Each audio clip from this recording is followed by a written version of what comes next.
Everyone, welcome to my channel and welcome to my another new blog. আর আজকের video বানাতে গিয়ে আমার ফোনটা পড়েই গেল। চলো তো ভিডিওটা শুরু করা যাক। তোমরা সবাই জানো আমাদের ওয়েস্ট বেঙ্গলে কত দারুণ গরম পড়ে।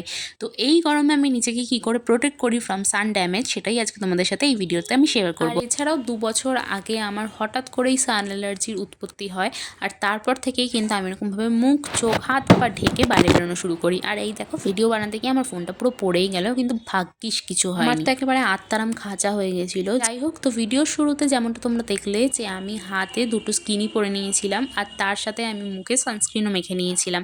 আমি সানস্ক্রিন হিসেবে ইউজ করি অ্যাকোয়ালজিকার সানস্ক্রিনটা, আর তার সাথে নিউট্রোজেনেরটাও ইউজ করি। দুটোই বেশ ভালো ভালো সান প্রোটেকশন দেয়। এরপর আমি পরে নিয়েছি একটা সার্জিক্যাল মাস্ক। এইটার ব্ল্যাক কালারটা তোমরা একটু অ্যাভয়েডই করো। তারপর চলে আসবে মুখ বাঁধাবাঁধির পর্ব। একটা হালকা কালারের ওড়না নিয়ে আমি এখানে আমার পুরো মুখটাকে, কপালটাকে আগে ভালো করে ঢেকেছি। তারপরে আমার মুখটাকে ভালো করে আমি বেঁধে বুঝে তারপরে আমি বাইরে বেরোবো।